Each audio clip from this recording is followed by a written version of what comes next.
ကဖူတောင်းနေလွဲသွားဒီနာလို့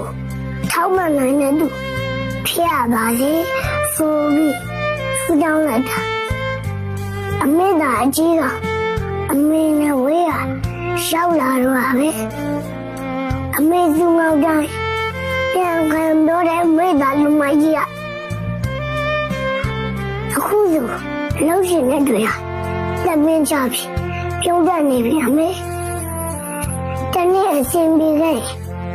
အမေလူချင်းနဲ့စပင်းမုံလေးပြပြီးအမေရဲ့အိမ်ကိုလေးဒါပြန်ခဲ့မယ်အမေရဲ့လက်ရတော်ကြီးဖတ်ပြင်နောက်ပြီးအိမ်မှာမနေရတော့ဘူးလို့ဒါ